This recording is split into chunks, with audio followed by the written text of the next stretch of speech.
Salam sejahtera buat kita semua. Selamat hari Minggu.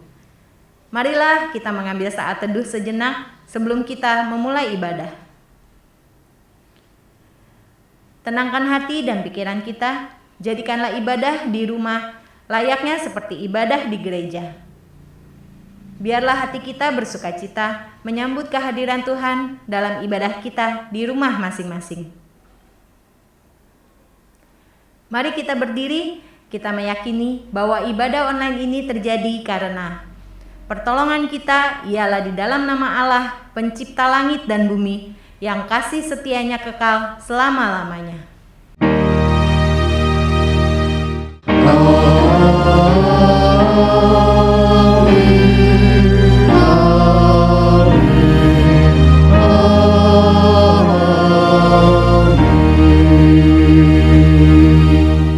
Kasih karunia Tuhan Yesus Kristus menyertai saudara.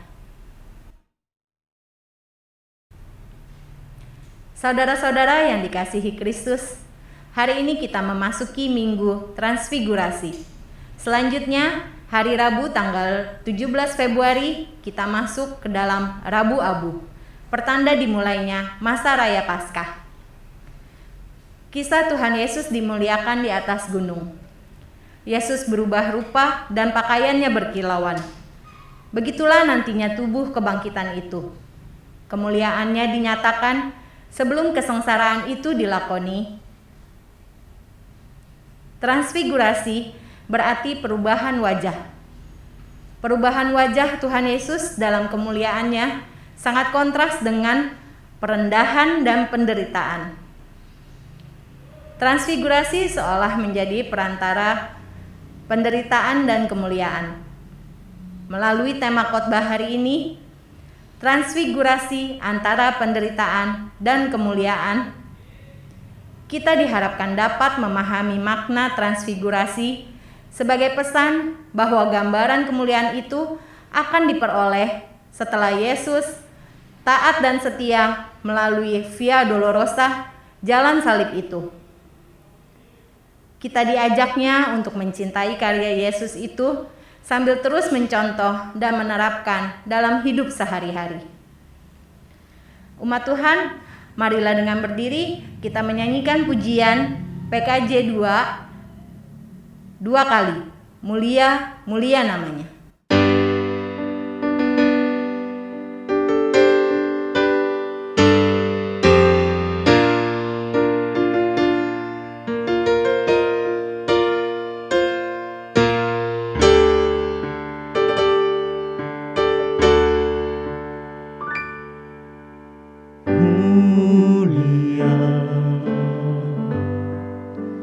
Mulia namanya, bagi Yesus kemuliaan puji sembah.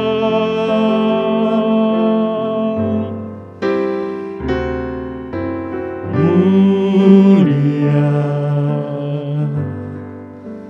kekuasaannya, memberi berkat bagi jemaat, bersyukurlah.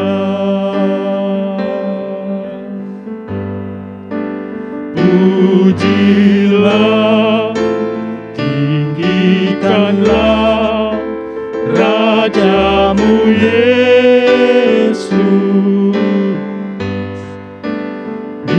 Dialah selamanya Sang Raja benar.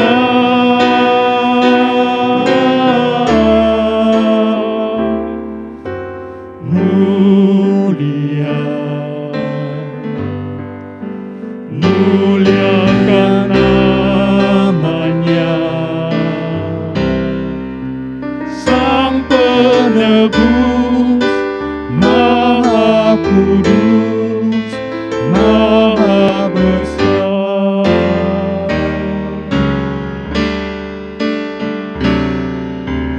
Mulia, mulia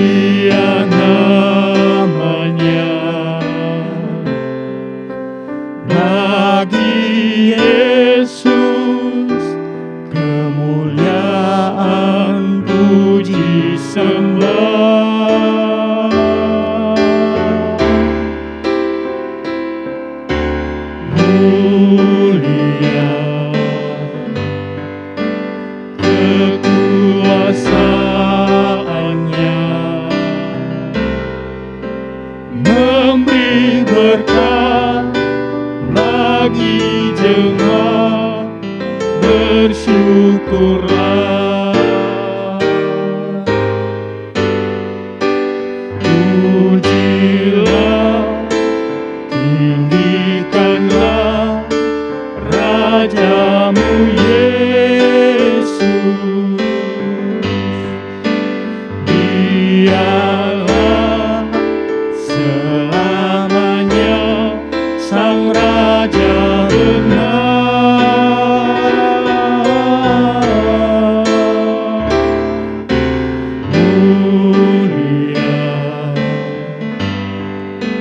Mulia namanya, Sang Penebus, Maha Kudus, Maha Besar. Saudara-saudara, saya mengajak kita hening sejenak. Hari ini kita diajak untuk kembali Petrus, Yakobus, dan Yohanes melihat Yesus yang berubah rupa, berkilauan dalam kemuliaan.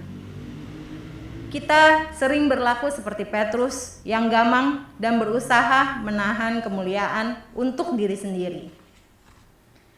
Kita tidak mau menelusuri jalan sengsara.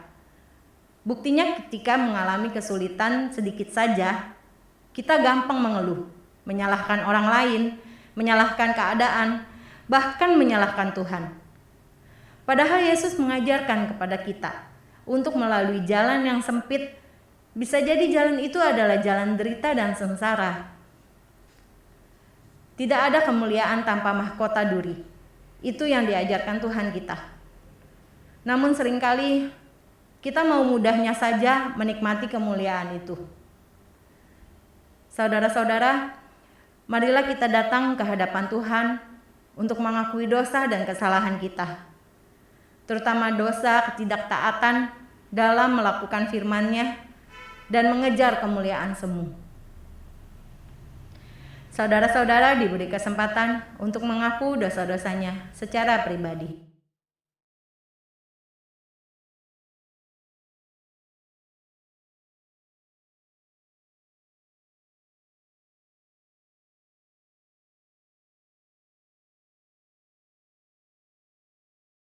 Tuhan, inilah pengakuan dosa kami yang kami sampaikan dengan tulus dan jujur di hadapan-Mu.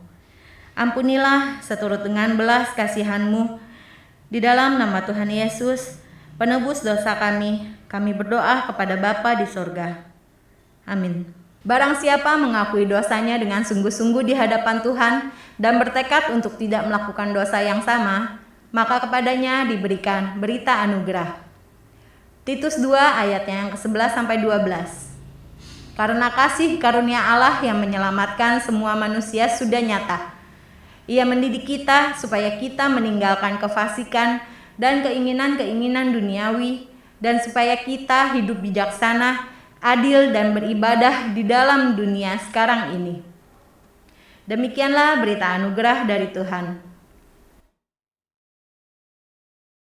Marilah umat Tuhan, kita mempersiapkan diri untuk mendengarkan firman Tuhan dengan menyanyikan pujian dari PKJ 214, baitnya yang pertama dan ketiga, Bahagia di Hatiku.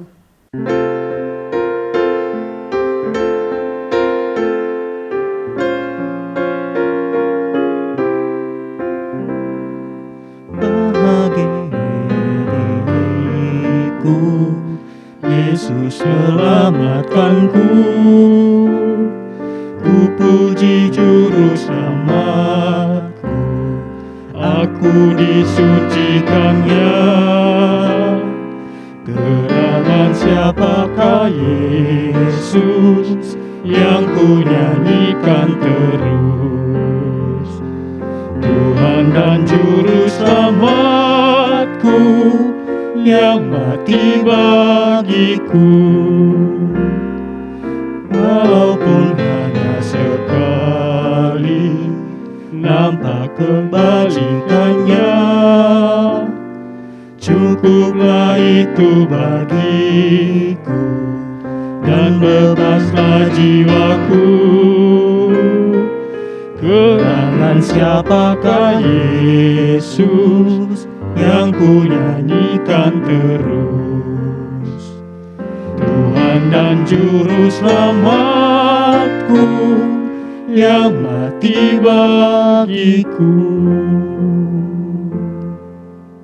Saudara-saudara, mari saya ajak kita semua untuk menyatukan hati di dalam doa.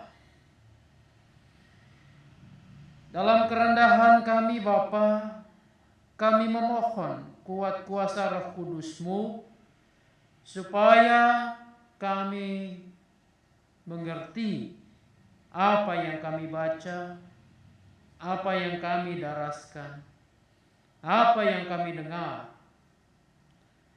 Dalam pengertian itulah kami dituntun untuk melakukan sabda-Mu hari demi hari. Dengan melakukannya, maka kami mengaminkan apa yang dikatakan Kristus. Kami menjadi orang-orang yang berbahagia. Tuhan menyertai setiap anak-anak-Mu yang ambil bagian dalam pembacaan dan pendarasan firman-Mu ini. Bapa di surga, bersabdalah kepada setiap kami, sebab kami anak-anak-Mu telah siap untuk mendengarkannya. Dalam nama Tuhan kami Yesus Kristus kami berdoa kepada Bapa di surga. Amin. Bacaan pertama diambil dari 2 Raja-Raja 2 ayat 1 sampai 12. Menjelang saatnya Tuhan hendak menaikkan Elia ke surga dalam angin badai, Elia dan Elisa sedang berjalan dari Gilgal. Berkatalah Elia kepada Elisa, "Baiklah tinggal di sini, sebab Tuhan menyuruh aku ke Betel." Tetapi Elisa menjawab, "Demi Tuhan yang hidup dan demi hidupmu sendiri, sesungguhnya aku tidak akan meninggalkan engkau." Lalu pergilah mereka ke Betel. Pada waktu itu keluarlah rombongan nabi yang ada di Betel mendapatkan Elisa. Lalu berkatalah mereka kepadanya, "Sudahkah engkau tahu bahwa pada hari ini tuanmu akan diambil daripadamu oleh Tuhan, terangkat ke surga?" Jawabnya, "Aku juga tahu, diamlah." Berkatalah Elia kepadanya, "Hai Elisa, baiklah tinggal di sini, sebab Tuhan menyuruh aku ke Yeriko." Tetapi jawabnya, "Demi Tuhan yang hidup dan demi hidupmu sendiri, sesungguhnya aku tidak akan meninggalkan engkau." Lalu sampailah mereka di Yeriko. Pada waktu itu mendekatlah rombongan nabi yang ada di Yeriko kepada Elisa serta berkata kepadanya, "Sudahkah engkau tahu bahwa pada hari ini tuanmu akan diambil daripadamu oleh Tuhan terangkat ke surga?" Jawabnya, "Aku juga tahu, diamlah." Berkatalah Elia kepadanya, "Baiklah tinggal di sini, sebab Tuhan menyuruh aku ke sungai Yordan." Jawabnya, "Demi Tuhan yang hidup dan demi hidupmu sendiri, sesungguhnya aku tidak akan meninggalkan engkau." Lalu berjalanlah keduanya. 50 orang dari rombongan nabi itu ikut berjalan, tetapi mereka berdiri memandang dari jauh ketika keduanya berdiri di tepi sungai Yordan. Lalu Elia mengambil jubahnya, digulungnya, dipukulkannya ke atas air itu. Maka terbagilah air itu ke sebelah sini dan ke sebelah sana, sehingga menyeberanglah keduanya dengan berjalan di tanah yang kering. Dan sesudah mereka sampai di seberang, berkatalah Elia kepada Elisa, "Mintalah apa yang hendak kulakukan kepadamu sebelum aku terangkat daripadamu." Jawab Elisa, "Biarlah kiranya aku mendapat 2 bagian dari rohmu." Berkatalah Elia, "Yang kau minta itu adalah sukar, tetapi jika engkau dapat melihat aku terangkat daripadamu, akan terjadilah kepadamu seperti yang demikian. Dan jika tidak, tidak akan terjadi." Sedang mereka berjalan terus sambil berkata-kata, tiba-tiba datanglah kereta berapi dengan kuda berapi memisahkan keduanya. Lalu naiklah Elia ke surga dalam angin badai. Ketika Elisa melihat itu, maka berteriaklah ia, "Bapakku, Bapakku!" Kereta Israel dan orang-orangnya yang berkuda, kemudian tidak dilihatnya lagi.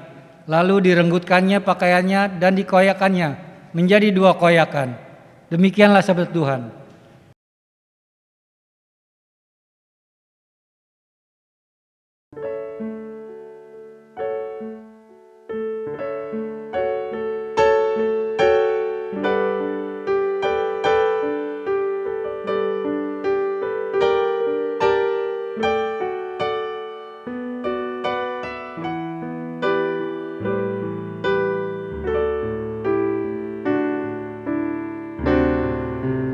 Dari Sion,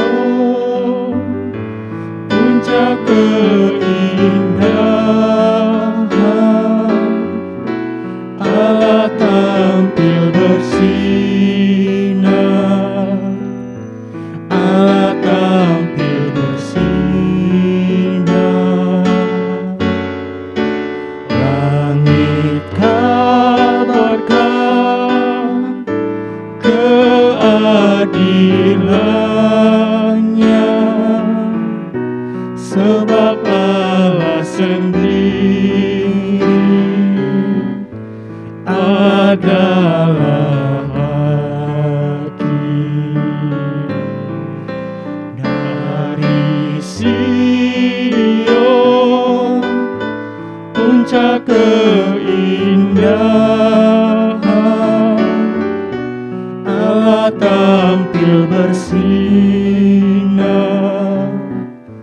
Allah tampil bersinar.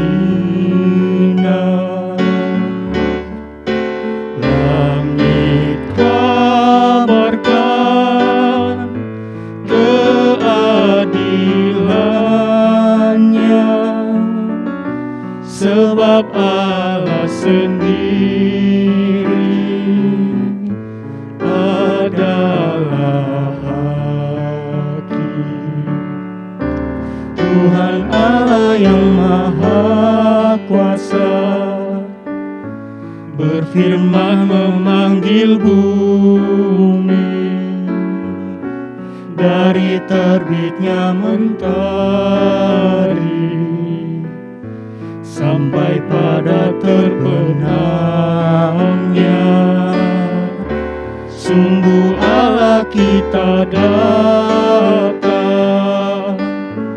dan tak akan berdiam diri. Api menjilat di depannya, badai dahsyat di sekitarnya. Dari Sion, puncak keindahan, Allah tampil bersinar, Allah tampil bersinar. Langit kabarkan keadilannya, sebab Allah sendiri adalah hakim. Kepada langit di atas dan juga kepada bumi, berserulah Allah kita, mau mengadili umatnya. Orang-orang yang kukasihi, bawalah mereka kemari, yang mengikat perjanjian berdasarkan persembelihan. Dari Sion, puncak keindahan, Allah tampil bersinar, Allah tampil bersinar. Langit kabarkan keadilannya, sebab Allah sendiri adalah hakim. Bacaan kedua diambil dari 2 Korintus 4 ayat 3 sampai dengan 6. Jika Injil yang kami beritakan masih tertutup juga, maka ia tertutup untuk mereka yang akan binasa, yaitu orang-orang yang tidak percaya, yang pikirannya telah dibutakan oleh ilah zaman ini, sehingga mereka tidak melihat cahaya Injil tentang kemuliaan Kristus, yang adalah gambaran Allah. Sebab bukan diri kami yang kami beritakan, tetapi Yesus Kristus sebagai Tuhan, dan diri kami sebagai hamba-Mu, karena kehendak Yesus. Sebab Allah yang telah berfirman, dari dalam gelap akan terbit terang, Ia juga yang membuat terangnya bercahaya di dalam hati kita, supaya kita beroleh terang dan pengetahuan tentang kemuliaan Allah yang nampak pada wajah Kristus. Demikianlah sabda Tuhan.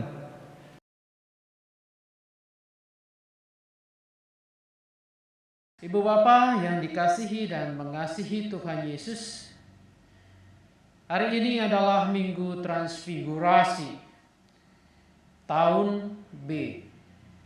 Bacaannya terambil dari Injil Markus. Injil Markus pasalnya yang ke-9, ayatnya yang kedua sampai dengan yang ke-9. Inilah Injil Tuhan Yesus Kristus menurut Markus pasal 9 ayat 2 sampai dengan ayatnya yang ke-9. Simak dan dengarkanlah Injil Tuhan Yesus Kristus. 6 hari kemudian Yesus membawa Petrus, Yakobus dan Yohanes bersama-sama dengan mereka. Ia naik ke atas sebuah gunung yang tinggi. Di situ mereka sendirian saja. Lalu Yesus berubah rupa di depan mata mereka, dan pakaiannya sangat putih berkilat-kilat. Tidak ada seorang pun di dunia ini yang dapat menggelantang pakaian seperti itu. Maka nampaklah kepada mereka Elia bersama dengan Musa. Keduanya sedang berbicara dengan Yesus. Kata Petrus kepada Yesus, "Rabi, betapa bahagianya kami berada di tempat ini. Baiklah, kami dirikan 3 kemah, 1 untuk engkau, 1 untuk Musa, dan 1 untuk Elia." Ia berkata demikian sebab tidak tahu apa yang harus dikatakannya, karena mereka sangat ketakutan. Maka datanglah awan menaungi mereka, dan dari awan itu terdengar suara, "Inilah anak yang kukasihi, dengarkanlah dia." Dan sekonyong-konyong waktu mereka memandang sekeliling mereka, mereka tidak melihat seorang pun lagi bersama mereka, kecuali Yesus seorang diri. Pada waktu mereka turun dari gunung itu, Yesus berpesan kepada mereka supaya mereka jangan menceritakan kepada seorang pun apa yang telah mereka lihat itu sebelum Anak Manusia bangkit dari antara orang mati. Sampai demikian jauh pembacaan Alkitab Injil Tuhan Yesus Kristus. Tuhan Yesus berkata, yang berbahagia adalah setiap kita yang mau mendengarkan firman Allah, memelihara, tentu dengan melakukannya. Haleluya. Haleluya, haleluya, haleluya.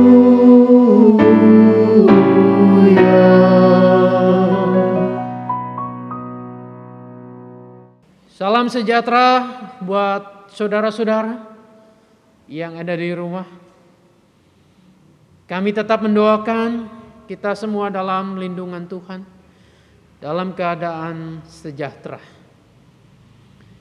Saudara-saudara, hari ini kita merayakan Minggu Transfigurasi,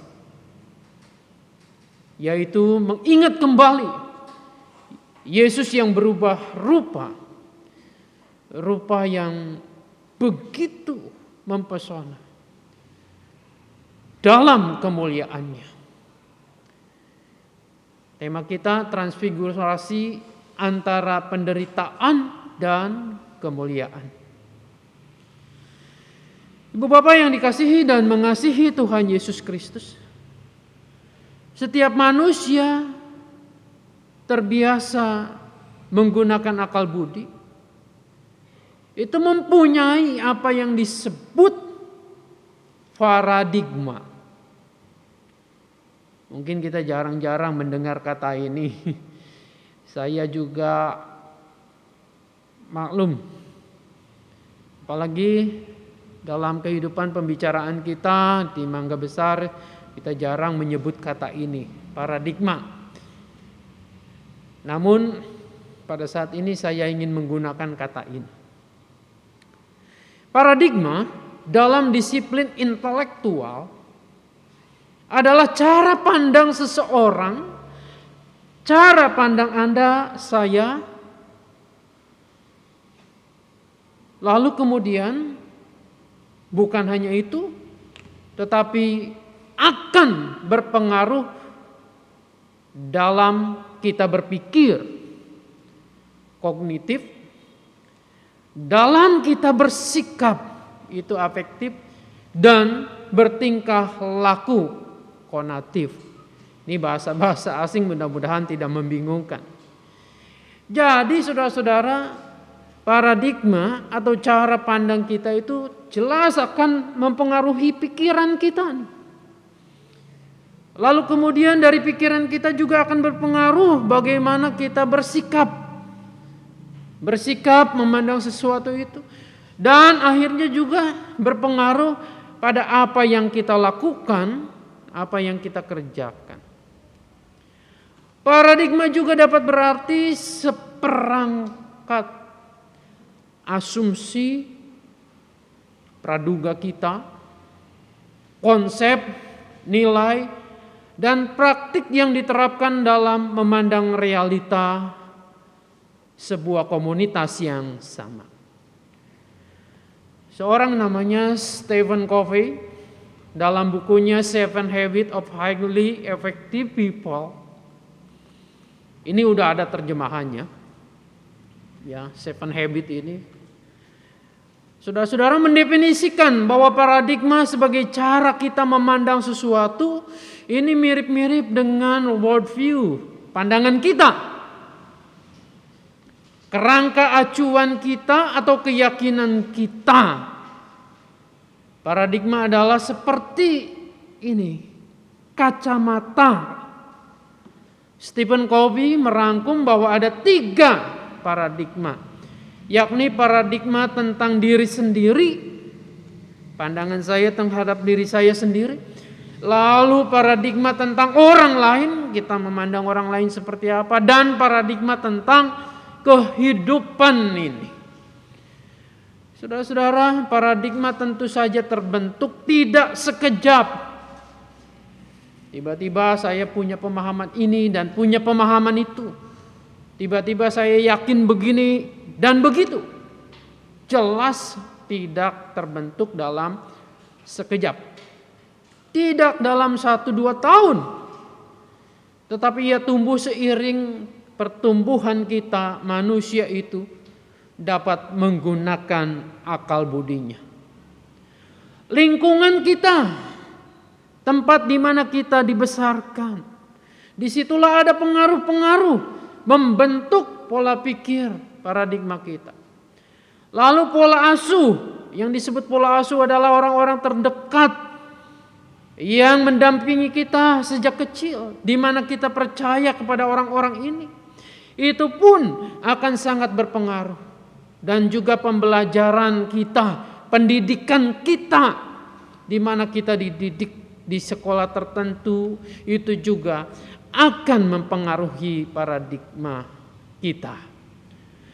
Paradigma tentu saja dapat menolong kita, menolong seseorang dalam menanggapi atau merespon diri sendiri, merespon orang lain, dan juga lingkungan dan hidup serta semua ilmu pengetahuan. Jelas ada gunanya. Namun kadangkala paradigma juga dapat menghambat kita, menghambat seseorang untuk dapat mengenal dengan utuh tentang segala sesuatu yang bersentuhan dengan kita. Karena kita sudah keburu berprasangka dulu, maka kita tidak utuh mengenal dengan baik. Nah, saudara-saudara, ibu bapak yang dikasihi dan mengasihi Tuhan Yesus, para murid punya paradigma tentang guru mereka, punya pandangannya sendiri tentang Yesus Kristus. Sang guru adalah Mesias yang ideal. Ini versi mereka. Mesias itu yang akan memulihkan tahta kejayaan Daud. Kekuasaan Daud akan kembali. Karena pada saat itu Israel Timur Tengah sedang dalam kuasa kekaisaran Romawi. Mesias yang tidak akan tersentuh oleh pahit getirnya derita. Ini Mesias yang perkasa yang akan menyingkirkan semua musuh-musuh Israel itu. Nah, saudara-saudara, baru seminggu yang lalu Yesus menghardik Petrus, layaknya seperti ia mengusir setan yang mencobai dia. Lantaran Petrus menolak pernyataan bahwa Yesus harus menderita. Lalu ia menghalang-halanginya melalui jalan penderitaan itu. Enyahlah iblis, sebab engkau bukan memikirkan apa yang dipikirkan oleh Allah, melainkan apa yang dipikirkan manusia. Itu hardikan Yesus terhadap Petrus dalam Markus 8 ayat 33. Saudara-saudara, itu terjadi 6 hari atau kira-kira seminggu yang lalu. Kini pantaslah suara langit menyatakan peringatan kembali kepada Petrus, Yakobus dan Yohanes. Inilah anak yang kukasihi, dengarkanlah dia. Markus 9 ayat 7.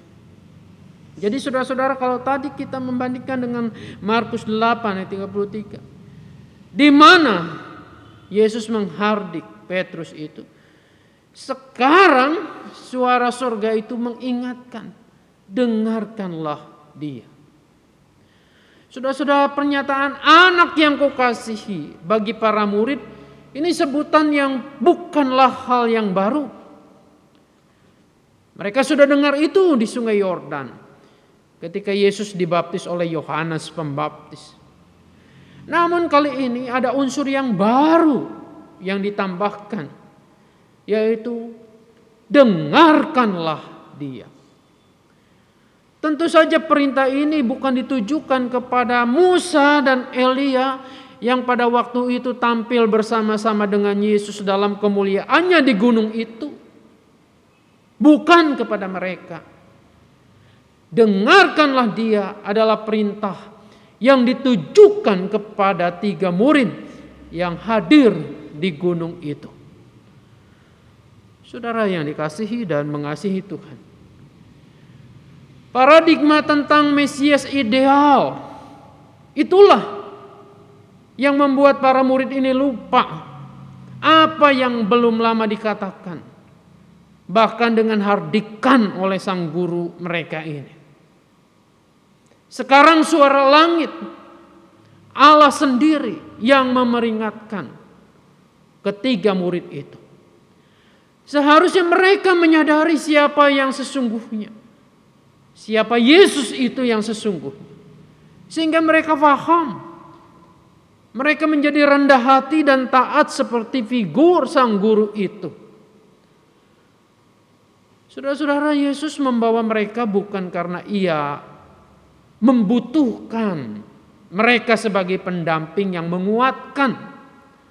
Seperti Musa waktu dulu yang membutuhkan Harun dan Yosua untuk menopang dia. Bukan itu.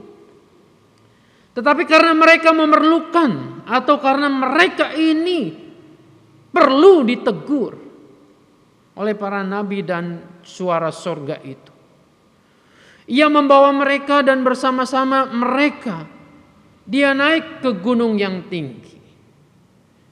Saudara-saudara, seandainya hanya tertulis ia, dalam hal ini Yesus, membawa mereka, kita dapat menduga bahwa Yesus menyertakan mereka sebagai teman seperjalanan. Tetapi Markus menambahkan kata kerja anapheirein. Anapheirein ini biasanya dipakai dalam hubungan dengan benda mati. Kalau membawa benda mati ya pakai kata ini. Kalau dipakai dalam hubungannya dengan manusia, kata itu berarti dibawa oleh orang lain ke suatu tempat. Berarti dalam kondisi pasif. Saudara-saudara, maka kalau kita perhatikan kata ini punya arti yang sangat khusus. Kisah ini tidak hanya spesifik mengenai Yesus yang akan berubah rupa dalam kemuliaannya, mempertunjukkan kemuliaannya, bukan hanya itu, melainkan juga kisah tentang tiga murid ini yang perlu dibawa ke tempat tertentu dan dibuat memang menghadap ke situ.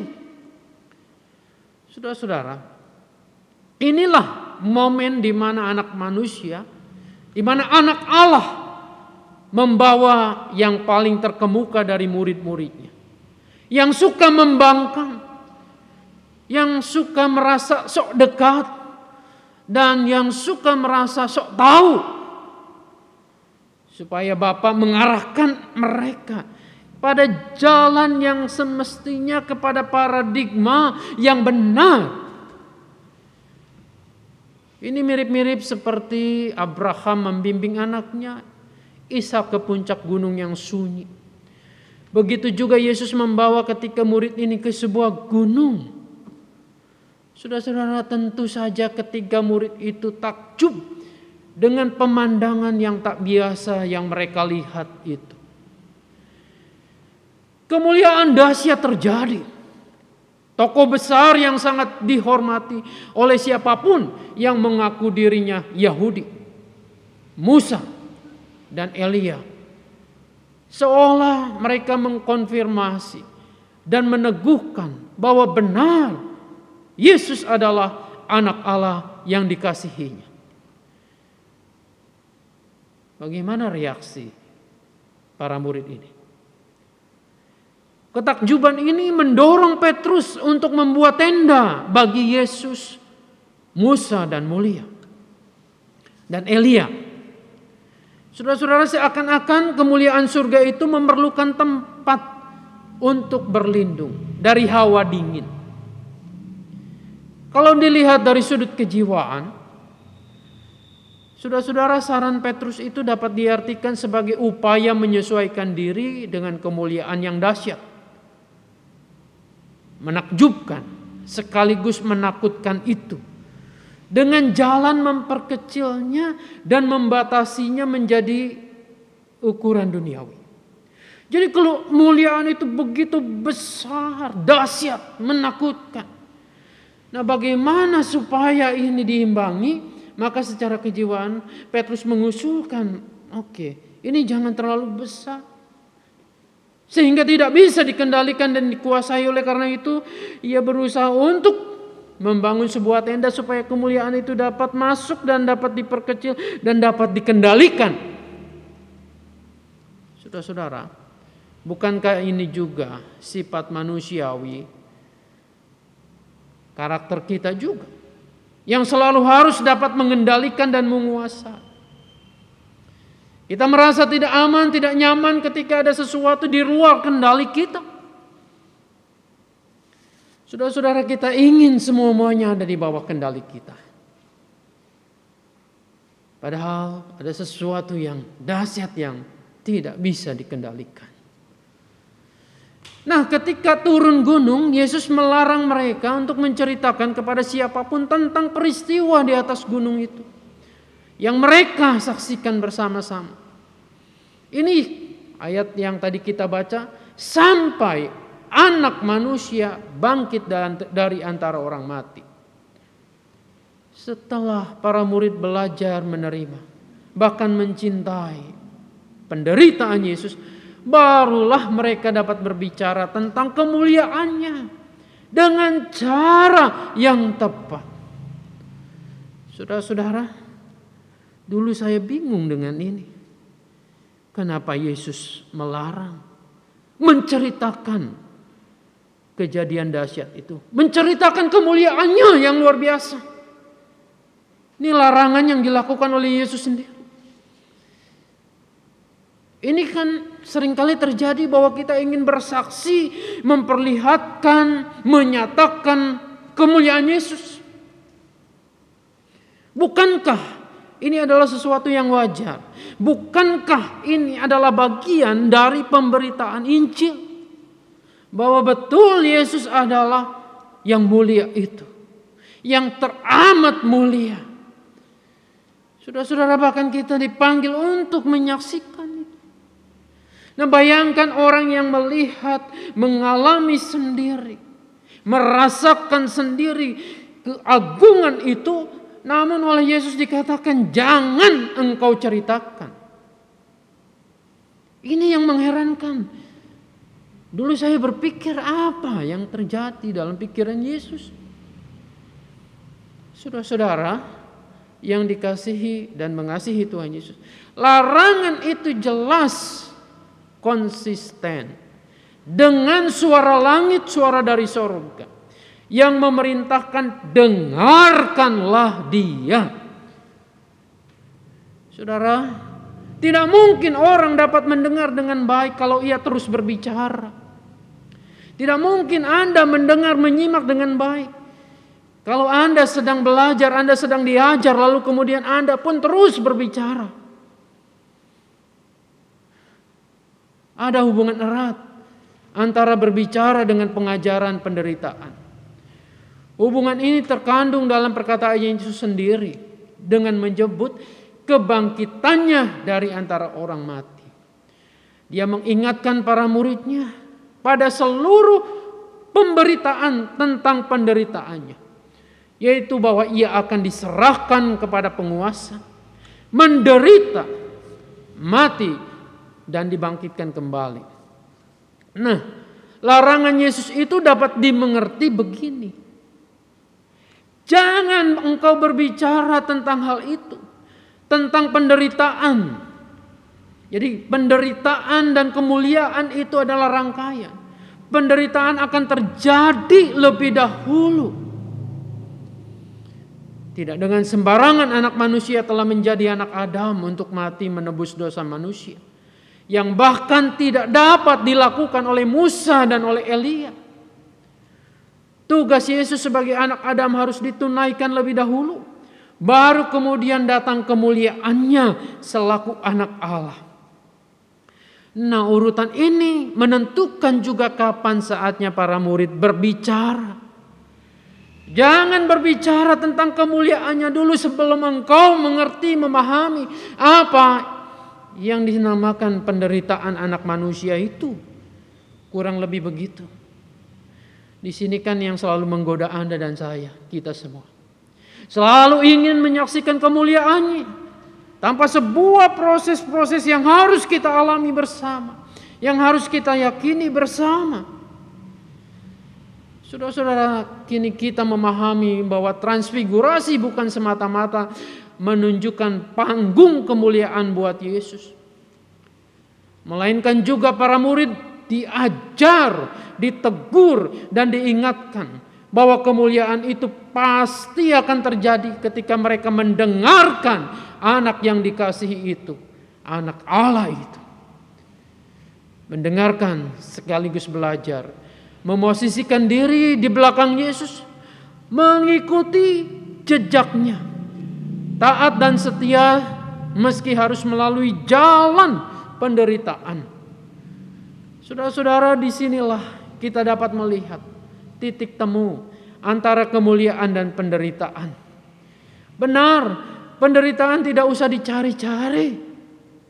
Namun ketika kita berjalan dalam ketaatan dan penderitaan itu adalah jalannya, maka berjalanlah terus, jangan bimbang, karena di penghujungnya nanti kemuliaan itu akan datang dengan sendirinya.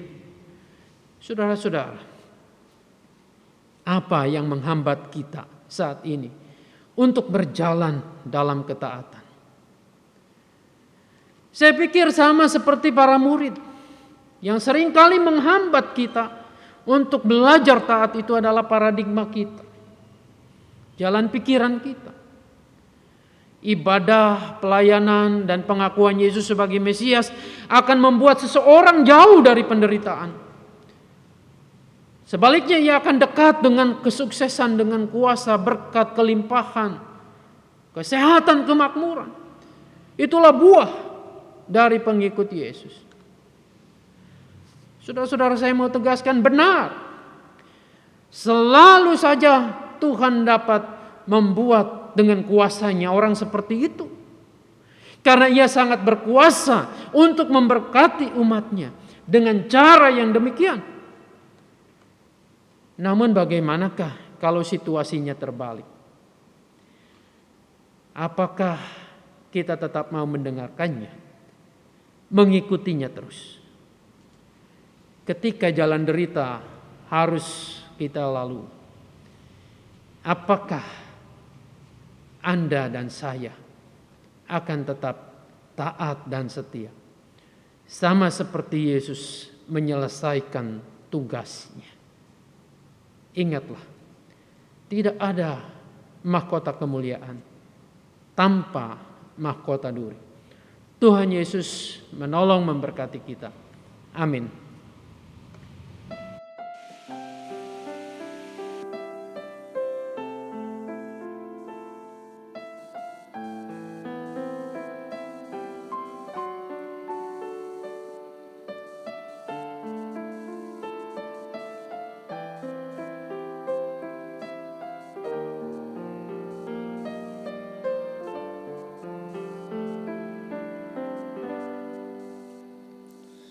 Di sela hening hati ini, ku dengar sabda-Mu ya Tuhan, menggema lembut dalam tebu, membuka mata hatiku. Ku ingin melangkah seturut sabda-Mu, agar ku selalu dekat dengan-Mu. Kan ku wartakan sabda-Mu, Tuhan, ke seluruh penjuru dunia.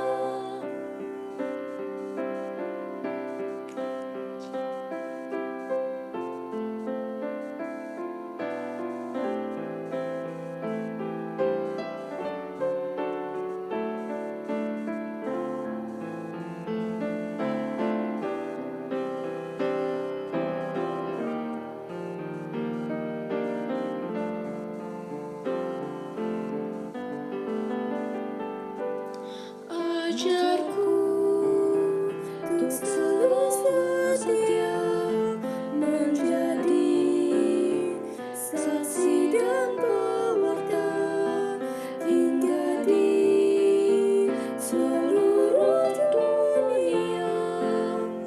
Memuji-Mu, haleluya.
Umat Tuhan, marilah kita bersama orang percaya dari segala tempat dan abad kita mengucapkan pengakuan iman kita sesuai dengan pengakuan iman rasuli. Demikian.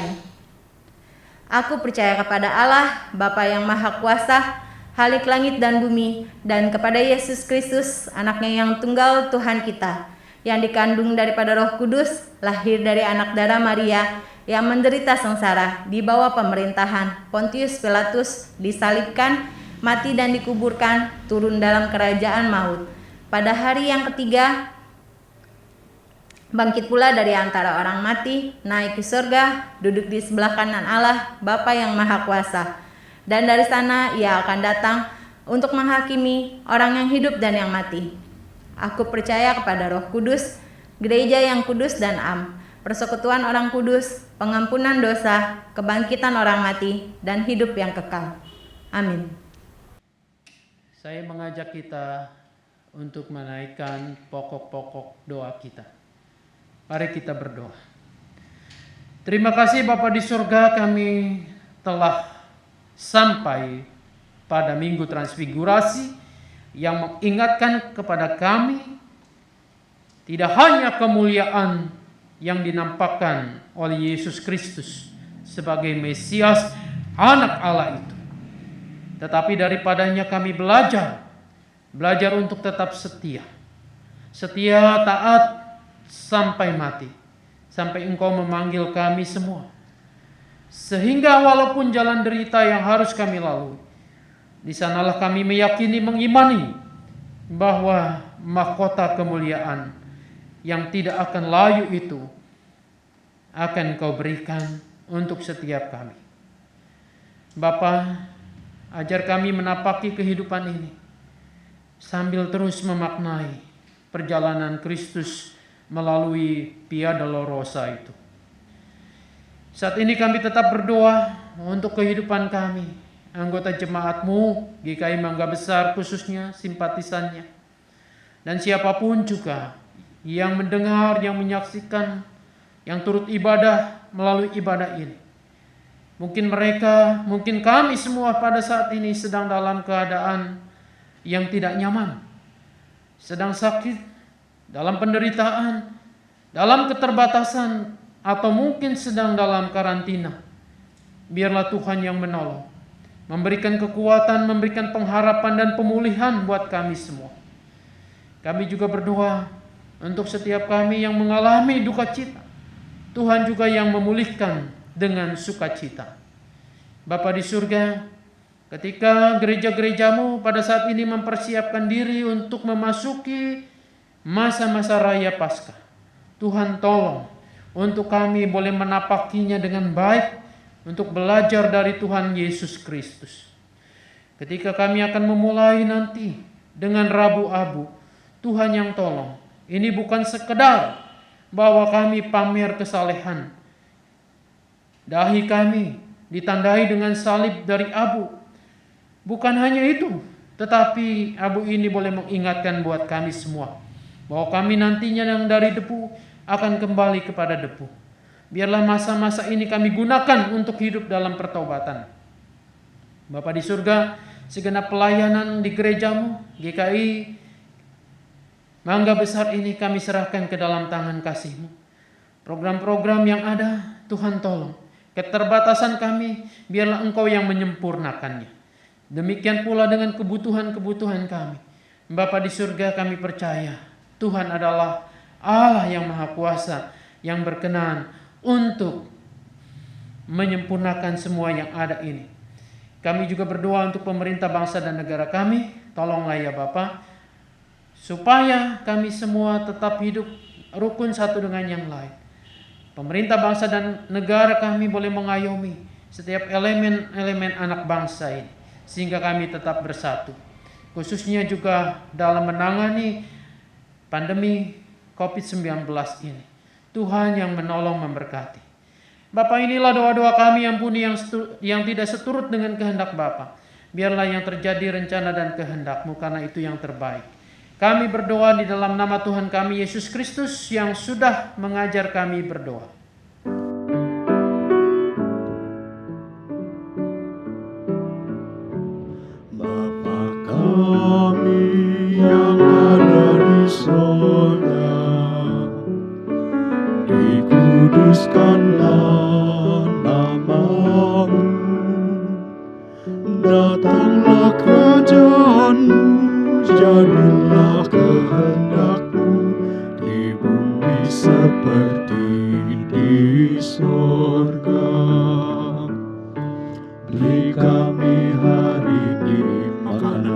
secukupnya. Ampuni salah kami seperti kami ampuni yang bersalah pada kami.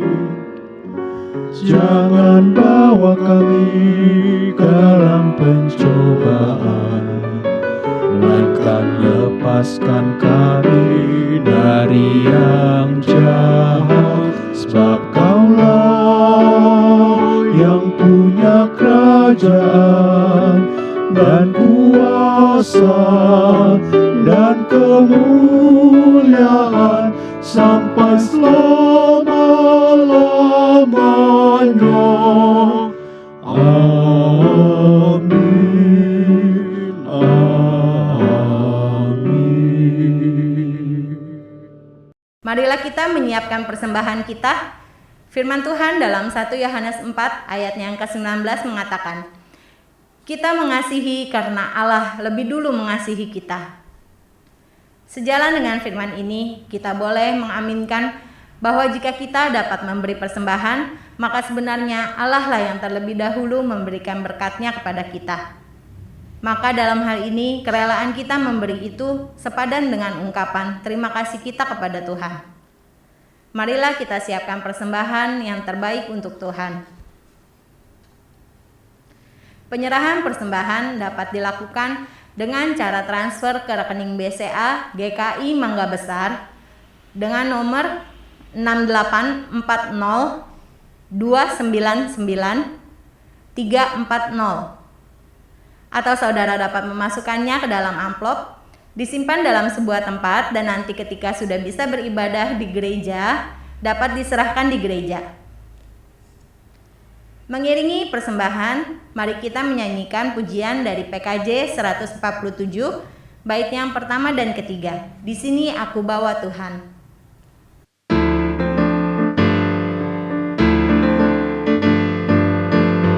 Di sini aku bawa Tuhan, persembahan hidupku semoga berkenan. Berapalah nilainya Tuhan dibandingkan berkat-Mu yang telah Kau limpahkan. Terimalah Tuhan, oh terimalah Tuhan.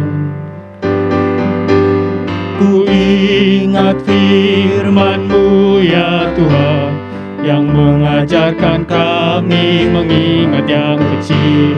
Berkati semuanya Tuhan, supaya persembahan tetap mengalir terus. Terimalah Tuhan, oh terimalah Tuhan. Marilah kita membawa persembahan kita di dalam doa. Bapa di dalam Kristus Yesus, kami bersyukur kalau sampai hari ini kami dapat makan, minum, berpakaian, dan berteduh. Itu tandanya pemeliharaan dan kasih-Mu terus menyertai kami. Kami memberi persembahan bukan untuk memancing agar berkat-Mu tercurah lebih banyak lagi, melainkan sebagai cara di mana kami belajar berterima kasih dan mengucap syukur atas apapun yang Engkau berikan kepada kami. Beri hikmat dan tanggung jawab kepada majelis jemaat yang dipercaya mengelolanya. Di dalam nama Tuhan Yesus, kami bersyukur kepada Bapa di sorga. Amin.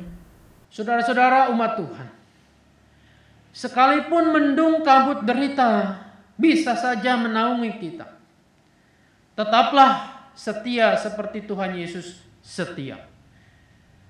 Tiada kemuliaan tanpa mahkota duri.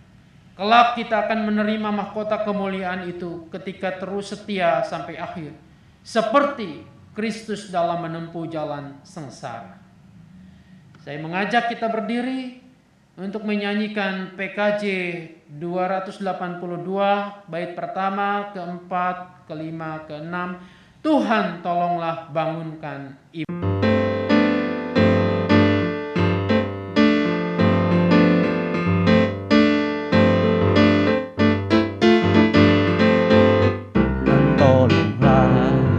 Bangunkan iman, pulihkanlah kasih yang remuk. Tuhan tolonglah pulihkanlah kasih yang remuk.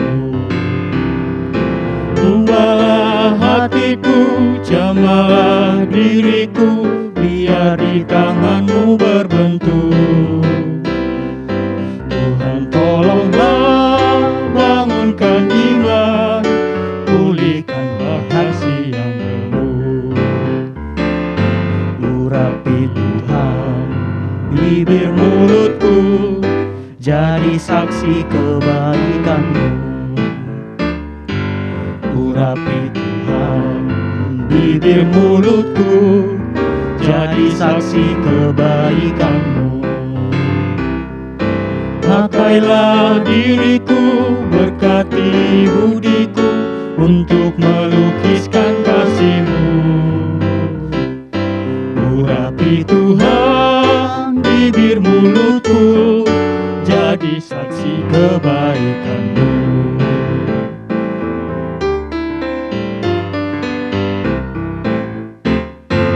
Kasih-Ku Tuhan, bakti-Ku Tuhan, tak setara kemurahan-Mu. Kasih-Ku Tuhan, bakti-Ku Tuhan, tak setara kemurahan-Mu. Tetapi rahmat-Mu tak hitung jasaku, sangatlah besar dan mulia.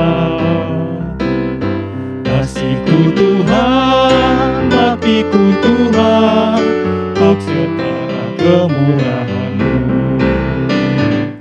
Ku ingin hidup, ku rindu kerja, makin giat dan makin tertekun. Ku ingin hidup, ku rindu kerja, makin giat dan makin tekun. Kuatkan batinku, hidupkan tekadku, menjadi bentara kasih-Mu.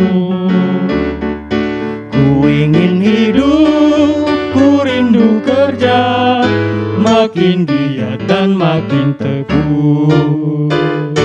Saudara-saudara, arahkanlah hatimu kepada Tuhan. Jadilah saksi Tuhan. Terpujilah Tuhan. Kini terimalah berkat Tuhan. Tuhan memberkati engkau dan melindungi engkau. Tuhan menyinari engkau dengan wajah-Nya dan memberi engkau kasih karunia. Tuhan menghadapkan wajah-Nya kepadamu dan memberi engkau damai sejahtera.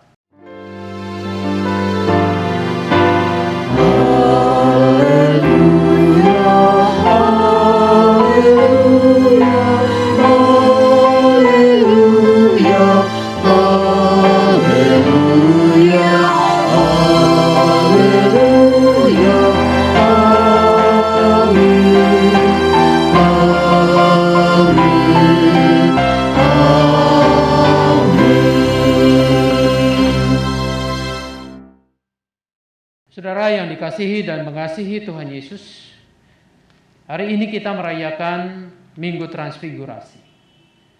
Hari Rabu nanti tanggal 17 Februari kita masuk dalam masa raya Paskah.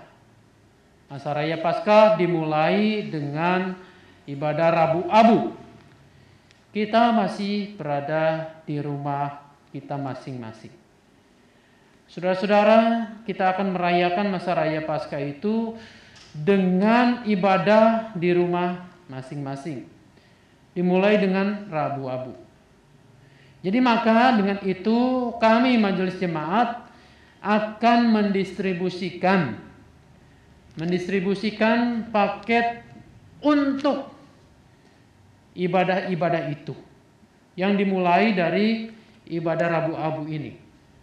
Nah, paketnya seperti ini, Ibu Bapak sekalian nanti akan menerima, ya ini bukan bingkisan tetapi paket untuk ibadah kita. Paket ini akan berisi 1 buah lilin putih. Ini adalah melambangkan nantinya lilin Kristus. Lalu kemudian ada beberapa lilin warnanya ungu. 6 lilin warna ungu ini nanti akan kita gunakan di rumah kita masing-masing. Jadi mulai minggu depan kita akan menyalakan 1 buah lilin untuk minggu Prapaskah yang pertama. 1 buah lilin, nanti kemudian minggu berikutnya kita nyalakan 2 dan seterusnya sampai minggu ke-6. Minggu ke-7 biasanya disebut minggu sengsara. Nanti akan ada lagi pengumuman untuk itu. Nah, saudara-saudara, dalam paket ini ada 8 lilin warna ungu. Mungkin kita bertanya, tadi ada 6 minggu kok 8? Iya, yang 2 ini nanti akan ada cadangan. Kalau nanti lilin yang kita nyalakan itu habis, nanti ada cadangannya 2. Nah, kami memperkirakan akan cukup. Tetapi misalnya kalau ini tidak cukup, lilinnya sudah habis, saudara-saudara jangan bingung. Pakai saja tempat ini, wadahnya, pakai lilin biasa tidak masalah. Nanti kita nyalakan di rumah kita masing-masing. Nah, dalam paket ini itu juga kami sertakan ada abu, ya. Ada ini. Nah, bungkusan ini ada abu yang telah kami buat dari dedaunan daun palem ini. Lalu kemudian ada sedikit minyak, ini minyak baby oil, untuk mencampurkan minyak ini ke abu yang nanti akan disertakan dalam paket. Nanti saudara-saudara ketika pada saatnya ibadah Rabu Abu dan prosesi penorehan abu, sebelum ibadah itu kita semua di rumah menyiapkan ini. Ini bukan ramuan tapi menyiapkan ini. Abu dicampur dengan minyak baby oil ini, lalu diteteskan secukupnya. Nanti kemudian kita akan mengambil dengan ibu jari kita, atau bisa juga dengan jari jempol kita, untuk kita ambil secukupnya. Nanti pada saatnya kita akan menorehkan di kening kita. Menorehkannya kalau kebaktiannya di gereja, biasanya pendeta yang akan menorehkan di dahi kita dengan mengatakan bahwa engkau yang dari debu akan kembali ke debu, bertobatlah. Tapi pada masa pandemi saat ini kita dilarang bersentuhan seperti itu, maka Anda akan melakukannya sendiri untuk diri sendiri. Lalu mengambil abu ini, lalu kemudian kita akan mengenakan di dahi kita dengan mengucapkan, aku yang dari debu akan kembali ke debu, bertobatlah. Jadi Anda yang mengingatkan diri Anda sendiri melalui prosesi Rabu Abu pada tahun ini.